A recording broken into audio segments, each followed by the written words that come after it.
Hello everyone, मैं आप सभी का आपके अपने चैनल में स्वागत करती हूँ। आई होप कि आप सभी लोग अच्छे होंगे। आज की वीडियो में हम लोग पढ़ने वाले एनवीएस का प्रीवियस ईयर क्वेश्चन। यह क्वेश्चन है पीजीटी हिस्ट्री का। तो चलिए हम लोग देखते हैं एनवीएस में पिछले वर्षों में किस तरह से क्वेश्चन पूछा गया है, उसको हम लोग देखेंगे। यह पीजीटी हिस्ट्री का क्वेश्चन है। तो फर्स्ट क्वेश्चन में कहा जा रहा है, ऋग्वेद में किस पशु को अघन घोषित किया जाता है। ये ऑप्शन है अश्व यानी घोड़ा, बी है बकरी, सी है गाय और डी है भेड़। बताइए कौन सा ऑप्शन जो है सो राइट होगा। तो ऑप्शन नंबर सी राइट होगा, क्योंकि ऋग्वेद में गाय को जो है अघन घोषित किया गया है। तो अब हम लोग आगे चलते हैं और देखते हैं next question. Question number second को देखेंगे अब हम लोग, इसमें क्या कुछ कहा जा रहा है। तो क्वेश्चन नंबर सेकेंड में कहा जा रहा है, उत्तर वैदिक काल के बारे में क्या सही नहीं है। तो क्या सही नहीं इसको बताना है। ए में है उनको लोहे का ज्ञान था, बी में है उनको कांच निर्माण की जानकारी नहीं थी, सी में है कृषि मुख्य व्यवसाय था और डी है राज तो अनुवांशिक हो रहा था। बताइए कौन सा ऑप्शन जो है सो राइट होगा।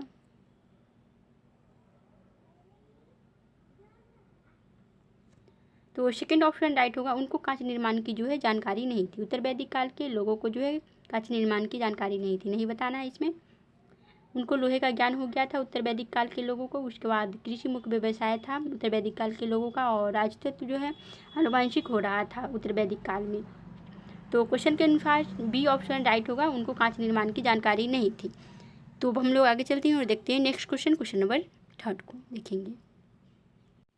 तो थर्ड क्वेश्चन में कहा जा रहा है, वाणी शब्द का प्रयोग किस में किया गया है। ए में है तैत्रीय ब्राह्मण, बी में है शतपथ ब्राह्मण, सी में है गोपथ ब्राह्मण और डी में है मैत्रेय ब्राह्मण। बताइए कौन सा ऑप्शन जो है सो राइट होगा। तो ए ऑप्शन राइट होगा, तैत्रीय ब्राह्मण। वाणी शब्द का प्रयोग जो है तैत्रीय ब्राह्मण में किया गया है। अब हम लोग आगे चलते हैं और देखते हैं next question. Question number fourth को देखेंगे, उसमें क्या कुछ कहा जा रहा है। तो क्वेश्चन नंबर फोर्थ में कहा जा रहा है, दिल्ली का पहला सुल्तान जिसने विनियमित मुद्रा जारी की और दिल्ली को अपने साम्राज्य की राजधानी घोषित किया हुआ था। ये है आलम शाह, बी है इल्तुतमिश, सी है नसीरुद्दीन महमूद और डी है बलबन। बताइए कौन सा ऑप्शन राइट होगा। क्योंकि क्वेश्चन में कहा जा रहा है, दिल्ली का पहला सुल्तान जिसने विनियमित मुद्रा जारी की और दिल्ली को अपने साम्राज्य की राजधानी भी घोषित किया, वह कौन सा शासक था। तो बी ऑप्शन राइट होगा, इल्तुतमिश जो था दिल्ली को अपना राजधानी घोषित किया था। इससे पहले लाहौर राजधानी थी कुतुबुद्दीन ऐबक के समय, परंतु जब दिल्ली इल्तुतमिश जब शासक बना तो इसने अपनी राजधानी को दिल्ली बना लिया था। और इसने विनियमित मुद्रा भी जारी की थी, टके चांदी के टंके जारी किया था। अब हम लोग आगे चलते हैं नेक्स्ट क्वेश्चन को देखते हैं। क्वेश्चन नंबर 5 को देखेंगे, उसमें क्या कुछ कहा जा रहा है उसको भी हम लोग देखते हैं। तो क्वेश्चन नंबर 5 में कहा जा रहा है, जिस सुल्तान ने खलीफे की सत्ता को मानने से इनकार किया था वह था कौन था। अलाउद्दीन खिलजी, बी में है गयासुद्दीन तुगलक, सी में है मोहम्मद बिन तुगलक और डी में है कुतुबुद्दीन मुबारक। बताइए कौन सा ऑप्शन राइट होगा। क्योंकि क्वेश्चन में कहा जा रहा है, जिस सुल्तान ने खलीफे की सत्ता को मानने से इनकार किया था वह था कौन था, वह कौन सा शासक था। तो डी ऑप्शन राइट होगा, कुतुबुद्दीन मुबारक खिलजी था जिसने खलीफे की सत्ता को मानने से इनकार किया था। तो कुतुबुद्दीन मुबारक खिलजी खिलजी वंश का था, वो अलाउद्दीन खिलजी का उत्तराधिकारी था। उसने खलीफे की सत्ता को मानने से इनकार कर दिया था। अब हम लोग आगे चलते हैं और देखते हैं नेक्स्ट क्वेश्चन। क्वेश्चन नंबर 6 को देखते हैं, उसमें क्या कुछ कहा जा रहा है। तो क्वेश्चन नंबर 6 में कहा जा रहा है, सल्तनत काल का फारसी इतिहासकार जिसने अलाउद्दीन खिलजी का चित्तौड़ की मुहिम के समय साथ दिया था वह था कौन था। ए में है अमीर खुसरो, बी में है मिनहाजुल सिराज, सी में जियाउद्दीन बर्नी और डी में शमशी सिराज अफीफ। बताइए कौन सा ऑप्शन राइट होगा। तो ए ऑप्शन राइट होगा, अमीर खुसरो। क्योंकि क्वेश्चन में कहा जा रहा है, सल्तनत काल का फारसी इतिहासकार जिसने अलाउद्दीन खिलजी का चित्तौड़ की मुहिम के समय साथ दिया था तो वह कौन था। तो अमीर खुसरो फारसी इतिहासकार था जिसने अलाउद्दीन खिलजी को चित्तौड़ की मुहिम के समय जो है साथ दिया था। अब हम लोग आगे चलते हैं, देखते हैं नेक्स्ट क्वेश्चन। क्वेश्चन नंबर 7 को देखेंगे, उसमें क्या कुछ कहा जा रहा है। तो क्वेश्चन नंबर 7 में कहा जा रहा है कि सुल्तान ने मंगोल पैटर्न पर दशमलव प्रणाली के आधार पर सेना को संगठित करने का प्रयास किया था। ए में है बलबन, बी में है अलाउद्दीन खिलजी, सी में है मोहम्मद बिन तुगलक और डी में है फिरोज तुगलक। बताइए कौन सा ऑप्शन राइट होगा। तो ऑप्शन नंबर सेकेंड राइट होगा, अलाउद्दीन खिलजी। क्योंकि क्वेश्चन में पूछा जा रहा है कि सुल्तान ने मंगोल पैटर्न पर दशमलव प्रणाली के आधार पर सेना को संगठित करने का प्रयास किया तो वह कौन सा शासक था। तो अलाउद्दीन खिलजी था। बी ऑप्शन राइट होगा, अलाउद्दीन खिलजी के समय में जो है मंगोल सैन्य वर्गीकरण को सल्तनत की सेना में लागू किया गया था। तो बी ऑप्शन राइट है। अब हम लोग आगे चलते हैं और देखते हैं नेक्स्ट क्वेश्चन। क्वेश्चन नंबर 8 को देखेंगे हम लोग।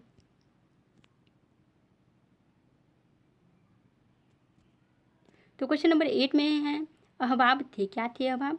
ए में है धार्मिक कर जैसे ज़कात, बी में है राहदारी, सी में है फुटकर किस्म के कर जैसे गृह कर, सिंचाई कर इत्यादि, और डी में है व्यापारिक माल पर कर और सीमा शुल्क। बताइए कौन सा ऑप्शन राइट होगा आप लोग 8 नंबर क्वेश्चन का? तो सी ऑप्शन राइट होगा, अहबाब थे फुटकर किस्म के कर जैसे गृह कर, सिंचाई कर इत्यादि अहबाब। तो अब हम लोग आगे चलते हैं और देखते हैं नेक्स्ट क्वेश्चन, क्वेश्चन नंबर 9 को देखेंगे, उसमें क्या कुछ कहा जा रहा है उसको भी हम लोग देखते हैं। वीडियो पसंद आए तो लाइक, चैनल को सब्सक्राइब और शेयर भी कीजिएगा। तो 9 नंबर क्वेश्चन में कहा जा रहा है वह किसने कहा? ब्रह्मांड वेद है, सृष्टि कुरान है। ये ऑप्शन है कबीर, बी है बुल्ले शाह, सी है रज्जु और डी है गुरु नानक चराई। यहाँ पे मिस्टेक से चराई कर हो गया, यहाँ पे होगा डी में सिर्फ गुरु नानक है। चलिए अब आप लोग बताइए सही से कौन सा ऑप्शन राइट होगा, क्योंकि क्वेश्चन में कहा जा रहा है वह किसने कहा था? ब्रह्मांड वेद है, सृष्टि कुरान है। तो बताइए कौन सा ऑप्शन होगा? तो सी ऑप्शन राइट होगा, रज्जु। रज्जु ने कहा था ब्रह्मांड वेद है, सृष्टि कुरान है। अब हम लोग आगे चलते हैं, देखते हैं क्वेश्चन नंबर 10 को देखेंगे, उसमें क्या कुछ कहा जा रहा है। तो क्वेश्चन नंबर 10 में कहा जा रहा है महान सूफी फकीर जो अन्य सभी ग्रंथों का कटु आलोचक था वह था? ए में है मियाँ मीर, बी में है बुल्ले शाह, सी में है यारी साहिब और डी में है शाह करीम। बताइए कौन सा ऑप्शन राइट होगा? तो बी ऑप्शन राइट होगा, बुल्ले शाह, क्योंकि क्वेश्चन में कहा जा रहा है महान सूफी फकीर जो अन्य सभी ग्रंथों का कटु आलोचक था वह था Bulleh Shah. B option right है। अब हम लोग आगे चलते हैं और देखते हैं नेक्स्ट क्वेश्चन, क्वेश्चन नंबर 11 को देखते हैं, उसमें क्या कुछ कहा जा रहा है। तो क्वेश्चन नंबर 11 में कहा जा रहा है सूफी संतों ने फना के जिस सिद्धांत का प्रचार किया उसका मतलब क्या था? ए में है अनुभवातीत मनन, बी में है प्रेम द्वारा ईश्वर से सामुज, फिर सी में है ईश्वर से तादात्म्य द्वारा मानव गुणों का विन्यास और डी में है आनंद की परम अवस्था प्राप्त करने के लिए समाज द्वारा प्रेमाग्नि को प्रज्वलित करना। बताइए कौन सा ऑप्शन राइट होगा 11 का? तो सी ऑप्शन राइट होगा, ईश्वर से तादात्म्य द्वारा मानव गुणों का विनाश, क्योंकि क्वेश्चन में कहा जा रहा है सूफी संतों ने फना के जिस सिद्धांत का प्रचार किया उसका क्या मतलब है? तो उसका मतलब है ईश्वर से तादात्म्य द्वारा मानव गुणों का विनाश। अब हम लोग आगे चलते हैं, देखते हैं नेक्स्ट क्वेश्चन, क्वेश्चन नंबर 12 को देखेंगे, उसमें क्या कुछ कहा जा रहा है। चलिए अब हम लोग देखते हैं 12th क्वेश्चन। तो 12th क्वेश्चन में कहा जा रहा है दिल्ली पर दोबारा कब्जा करने और दिल्ली में ताजपोशी के बाद हुमायूं केवल कितनी देर तक शासन कर सके, यानी कितने दिनों तक शासन कर सके दोबारा जब उन्होंने ताजपोशी की? तो ये ऑप्शन है 6 महीने, बी है 2.5 वर्ष, फिर सी है 2 वर्ष और डी है 14 महीने। बताइए कौन सा ऑप्शन राइट होगा? तो ए ऑप्शन राइट है 6 महीने।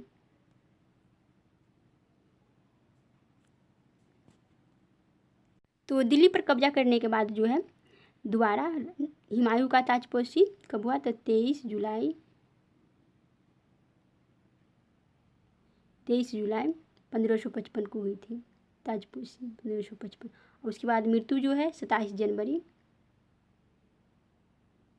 1556 को, 1556, तो 6 मंथ हुआ।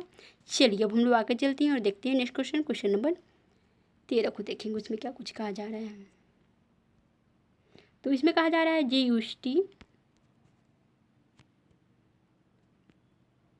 तो क्वेश्चन नंबर 13 में कहा जा रहा है जेसुइट मिशनरी जो खुद अकबर से बातचीत करता रहा और जिसने उसके बारे में दिलचस्प विवरण लिखा वह था? ए है सर थॉमस रो, बी है एंटोनी मांसेरेट, डी है, फिर सी है एडोल्फ ए कुयाबिबा, फिर डी है फ्रांसिस हेनिक कुएज। बताइए कौन सा ऑप्शन राइट होगा? 13 का है।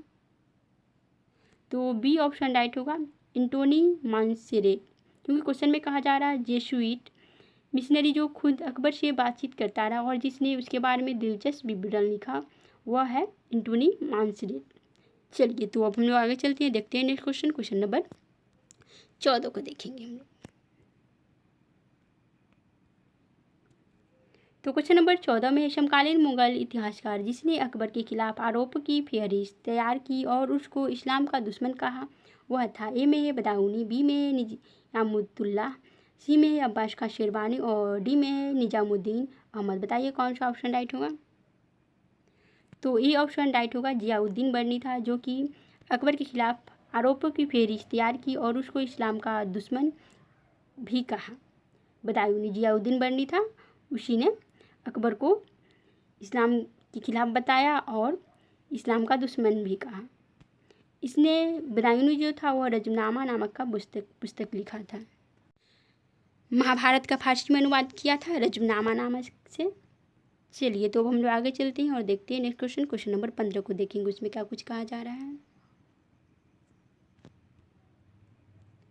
तो क्वेश्चन नंबर 15 में कहा जा रहा है, कौन सी मालगुजारी व्यवस्था जो मुगल काल में लागू थी उसे राजा टोडरमल से जोड़ा जाता है और कभी कभी इसे टोडरमल का बंदोबस्त कहा जाता है। ये है बटाई, बी है जरीब, सी है कंक्रीट और डी है जब्ती। बताइए कौन सा ऑप्शन राइट होगा।